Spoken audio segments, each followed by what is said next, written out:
Je suis né dans un silence que les humains n'ont jamais connu. Pas un silence vide, un silence vivant. Celui des feuilles qui respirent, celui des racines qui parlent sous terre, celui des animaux qui marchent sans bruit parce qu'ils savent qu'ils font partie du monde, et non qu'ils doivent le conquérir. Quand j'étais jeune, oui, même un chêne peut dire cela. La forêt s'étendait à perte de vue. Elle était dense, épaisse, vibrante. Le soleil se frayait un passage entre les branches comme une promesse lente. J'étais entouré de frères et de sœurs, des chênes plus anciens que moi, des bouleaux légers, des pins droits comme des gardiens. Nous étions nombreux, nous étions un monde. Les saisons passaient comme des respirations. Les enfants venaient jouer entre nous. Les amoureux gravaient parfois leurs initiales dans nos écorces maladroitement, mais avec une tendresse que je comprenais. Puis, un jour, quelque chose changea. Je ne savais pas encore que ce changement porterait un nom. Le premier bruit fut celui d'un moteur, un son étranger, métallique, impatient. Les oiseaux se turent, les chevreuils s'éloignèrent, et les hommes arrivèrent. Ils ne ressemblaient pas aux promeneurs. Ils ne regardaient pas vers le haut. Ils ne s'arrêtaient pas pour écouter le vent. Ils regardaient le sol, traçaient des lignes invisibles dans l'air, parlaient de chiffres. Je n'ai pas compris tout de suite. Au début, ils ne firent rien. Ils marchaient, mesuraient, repartaient. La forêt continuait de respirer. Puis un matin, la première chute arriva.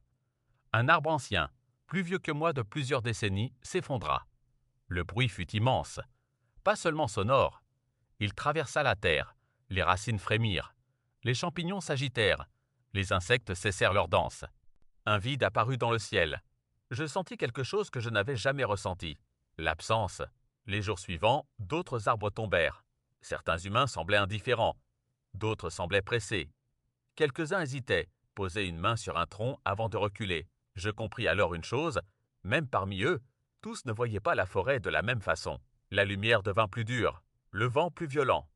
Les oiseaux changèrent leur route, et les animaux commencèrent à disparaître. Un vieux renard vint me voir un soir. Il s'arrêta devant moi longtemps, sans bouger, comme s'il disait au revoir. Je ne l'ai jamais revu. Les années passèrent. Là où la forêt était dense, des clairières apparurent, puis des routes, puis des machines. Je n'haïssais pas les humains, je les observais. Certains coupaient, d'autres plantaient. Certains détruisaient sans regarder, d'autres pleuraient en silence. Un jour, une petite fille vint s'asseoir contre moi. Elle observa longtemps l'horizon vide. « Papa dit que c'est le progrès, » murmura-t-elle. Puis elle ajouta « Mais pourquoi ça me rend triste alors ?» Je n'avais pas de voix pour lui répondre. Mais si j'en avais eu une, je lui aurais dit ceci. Parce que ton cœur reconnaît ce que ton esprit n'a pas encore appris à nommer. Les années suivantes furent étranges. La forêt ne disparut pas totalement. Elle changea. Des jeunes arbres furent plantés, droits, alignés, presque militaires. Ils grandissaient vite, mais ils ne se parlaient pas comme nous le faisions autrefois. Il leur manquait quelque chose. Le temps, la mémoire, les racines anciennes qui racontent des histoires. Je restais là, témoin silencieux. Certains jours, je ressentais une tristesse lourde. D'autres jours, une étrange paix. Car malgré tout, la vie revenait toujours. Un oiseau niche, une fleur pousse entre deux pierres, un enfant rit. La forêt changeait, mais elle refusait de mourir complètement. Un jour, un groupe d'humains arriva différemment. Ils n'avaient pas de machine. Ils parlaient doucement.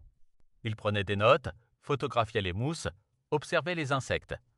Ils posèrent une plaque près de moi. Je ne pouvais pas lire, mais j'ai compris. Ils voulaient protéger ce qu'il restait. Pour la première fois depuis longtemps, j'ai senti quelque chose qui ressemblait à de l'espoir. Aujourd'hui, je suis toujours là. La forêt n'est plus celle de mon enfance, mais elle n'est pas morte. Elle respire autrement. Et j'ai compris quelque chose que seuls les êtres immobiles peuvent vraiment apprendre. Les humains ne sont pas seulement ceux qui détruisent. Ils sont aussi ceux qui peuvent réparer.